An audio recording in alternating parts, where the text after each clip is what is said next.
All credit goes to Rajamouli. తన సినిమాల budget భారీగా ఉంటుందని, వైలెన్స్ మోతాదు ఎక్కువని రిమార్క్స్ ఉన్నా నవతరం హీరోల డ్రీమ్ డైరెక్టర్ గా ఫుల్ మార్క్స్ కొట్టేసిన రాజమౌళితో ఇవాల్టి ఓపెన్ హార్ట్.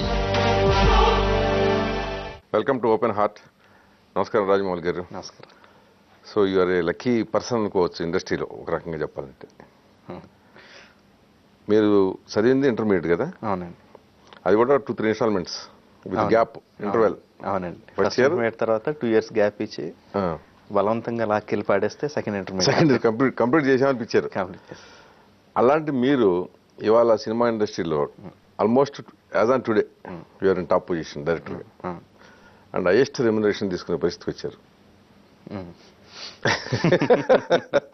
సో ఈ ఫీలింగ్ ఎలా ఉంది చెప్పండి, and how could it possible? అంటే యాక్చువల్గా చదువుకి సినిమా దీనికి సంబంధం లేదండి.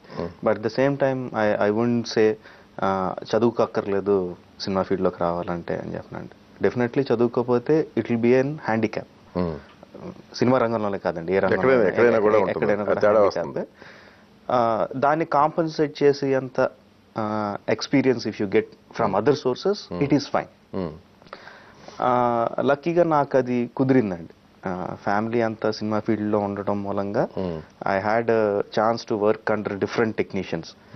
ఎడిటింగ్ డిపార్ట్మెంట్లో కొన్ని రోజులు పనిచేశానండి, రీ రికార్డింగ్ థియేటర్లో కొన్ని రోజులు పనిచేశాను. ఆల్మోస్ట్ అన్ని విభాగాల్లోనూ అసిస్టెంట్ గా పనిచేయబట్టి కొంచెం తెలిసినాయండి. So that compensated for my education. So I should say, as you said, I'm lucky in that aspect. Otherwise it would have been difficult. యాక్చువల్గా చెప్పాలంటే నేను సినిమా ఫీల్డ్ ఎక్కువ స్ట్రగుల్ అవ్వలేదండి. వడ్డించిన విస్తర కాదండి, అంటే ఇనిషియల్ గా స్ట్రగుల్ అయ్యారు కాదండి. నా అవకాశాల కోసం నేను స్ట్రగుల్ అవ్వలేదండి. అవకాశం వచ్చిన తర్వాత చాలా కష్టపడ్డాను. ఫర్ ఎగ్జాంపుల్, నేను రాఘవేంద్రరావు గారి దగ్గర సీరియల్ ఆయన ప్రొడ్యూస్ చేసినప్పుడు నేను డైరెక్ట్ చేశానండి. శాంతినివాసం 1.5 year చేశానండి. Literally I work for 18 hours a day. No Sunday, no holidays, nothing. Continuous గా చేశాను. బట్ ఎక్కడ అంత మినిమం గ్యాప్ తో వర్క్ చేశానండి. అంత కష్టపడ్డాను ఛాన్స్ వచ్చినప్పుడు. బట్ అదృష్టవశాత్తు ఛాన్సెస్ కోసం కష్టపడాల్సిన అవసరం లేకుండా ఛాన్స్ వచ్చినప్పుడు మాత్రం పూర్తి స్థాయిలో మీ శక్తి సామర్థ్యాలను ప్రదర్శించాను. సో అది కలిసి వచ్చిందండి. సో పని బాగా చేస్తాడు అన్న పేరు మాత్రం ఐ వాజ్ ఏబుల్ టు. గురువు గారు రాఘవేంద్ర గారు ఆ టైటిల్ ఇచ్చారుగా, పని రాక్షసుడని. అవునండి, ఆయనే కదా అండి. ఆయనే ఇండస్ట్రీలో. అంటే నాకు అంత పెద్ద పరిజ్ఞానం లేదు కానీ, బట్ నాకు తెలిసిన మేరకైతే మీరు 8 సంవత్సరాలు డైరెక్టర్ అయ్యి. అవునండి. అంటే సినిమాలకు డైరెక్టర్ అయ్యి. అంత ముందుది ఒక భాగం, ఇది ఒక భాగం. అవునండి. 8 years 8 pictures. అవును. 8 కూడా సూపర్ హిట్లు. అంటే అన్ని సక్సెస్ఫుల్, అన్ని సినిమాల నిర్మాతలు దేవర్ హ్యాపీ. అవునండి. బాగా డబ్బు సంపాదించుకున్నారు కదా. అవునండి. ఇది ఇంకెవరికి సాధ్యం కాల. అంటే కంటిన్యూటీ. అంటే దాసనారాయణరావు గారు వరుసగా 13 హిట్లు ఇచ్చారంటారండి. మరి ఆ రోజులు వేరు, ఈ రోజుల్లో ఎవరికి లేదండి.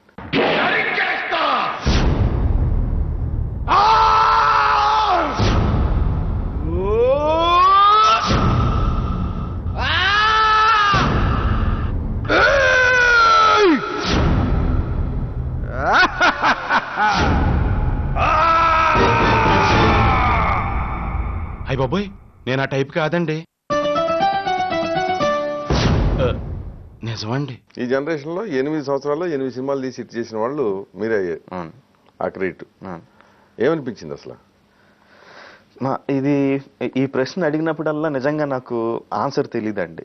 ఎందుకంటే అదేదో ఇప్పుడు సక్సెస్ తాలూకు ఫార్ములా నాకు తెలిసిపోతే ఆ రిలీజ్ అయ్యే ముందు నేను కాలు మీద కాలు వేసుకొని హ్యాపీగా పడుకోవాలండి. బట్ విపరీతంగా టెన్షన్ ఫీల్ అవుతాను.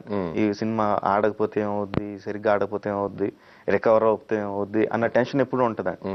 That obviously mean that I don't know the film is going to be hit. అసలు ఇంతవరకు ప్రపంచంలో ఎక్కడ కూడా ఈ సినిమా సక్సెస్ఫుల్ ఫార్ములా అంటూ ప్రూవ్ చేయలేకపోయారు. ఎవరికీ లేదండి. సినిమా బాగా ఎందుకు వచ్చింది అని అడిగితే నేను 1,00,000 రీజన్స్ చెప్పగలను, కానీ ఎందుకు సక్సెస్ అయిందంటే నాకు తెలియదండి. సినిమాల్లో మీ సినిమాల్లో ప్రేమ బాగా పండిస్తుంటారు ఒక భాగంగా, అంటే అదే మెయిన్ కాదు నేను చెప్పేది. కానీ యాక్చువల్ లైఫ్ లో కూడా వీర ప్రేమికుడేనా మీరు? అంటే వీర ప్రేమికుడు రమగారితో మీ ప్రేమ వివాహం కదా? ప్రేమ వివాహం అండి, బట్ పెద్దగా ప్రేమ వ్యవహారాలు నడిపింది లేదండి. ఏదో వైఫ్ కాకుండా, అదర్ దాన్ వైఫ్ కాకుండా ఏదో ఒకటో రెండో చిన్న చితక ఫెయిల్యూర్ వ్యవహారాలు తప్పితే పెద్దగా ఫెయిల్యూర్ స్టోరీస్ తప్పి పెద్దగా సక్సెస్ లేదు. బిఫోర్ యూ బికేమ్ డైరెక్టర్ కావడానికి ముందు నడిపారా? Long before I became a director. So director అయ్యాక ప్రేమ వ్యవహారాలు లేదండి. అంటే నేను డైరెక్టర్ అవ్వక ముందే I fell in love with my wife. Very loyal to your wife? Yes sir, yes, very much. So 100%, 200%, without any. అసలు ఎట్లా మీకు ఇంట్రడక్షన్ ఎట్లా అయింది మీ మ్యారేజ్? అంటే నా ఫ్యామిలీ మెంబర్ అండి, మా వదిన సిస్టర్ అండి. న్యూ ఫ్యూచర్ ఫర్ మదర్ నుంచి తెలిసిన వాళ్ళే. బట్ ఫస్ట్ లోనే అలాంటిది ఏం లేదు. ఆల్మోస్ట్ పరిచయం అయిన 7-8 సంవత్సరాల తర్వాత ఎప్పుడో ఇట్ స్టార్టెడ్ అండి. గ్రాడ్యువల్ గా నా గురించి తనకు తెలిసి, తన గురించి నాకు తెలిసి.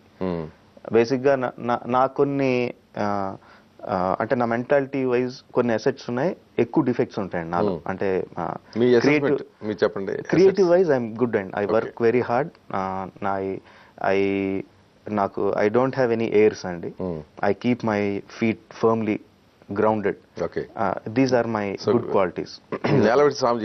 ఎట్టి వర్షంలోంచి చేయనండి.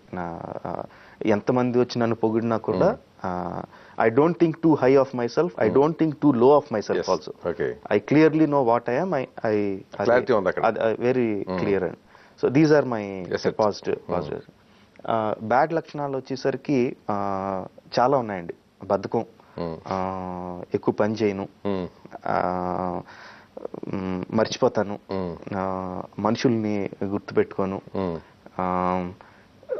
కనీస మర్యాదలు అంటే సపోజ్ ఇద్దరం మినిమం కర్టసీస్ అలాంటి తెలీదు.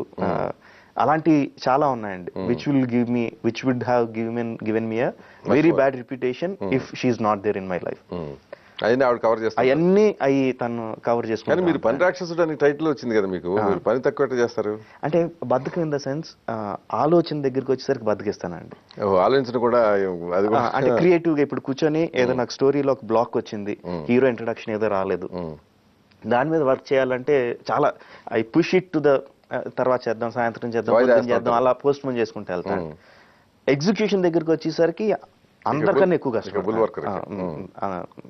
సో ఇక్కడికి వచ్చినప్పటికి ఆవిడ రోల్ ఎక్కువ ఉంది. అవునండి. మీలో బద్ధకం వదిలించడం. అంటే ఇప్పుడు క్రియేటివ్ పర్సన్ కి నాకు ఆలోచన రాలేదు అన్నారు అనుకోండి, no one can say anything. ఎవరు ఏం అనలేరు దానికి. ఆలోచన రాలేదంటే కనపడదు కదా. బట్ షీ నోస్, తనకి తెలుసు కాబట్టి వేషాలు ఎక్కువ కూర్చొని ఫినిష్ చేయి అని కూర్చోబెట్టి చనువుగా చేస్తుంది. సో దానివల్ల మీకు అంటే ఆల్మోస్ట్ 50% క్రెడిట్ ఆవిడకి ఇవ్వాల్సి వస్తుంది. More than that and definitely. మళ్ళీ చెప్పాను కదా, నాలో మంచితనం ఏంటంటే ఎవరికైనా క్రెడిట్ ఇవ్వాలంటే ఇచ్చేస్తాండి, వేరే వాళ్ళ క్రెడిట్ తీసి దగ్గర పెట్టుకోండి.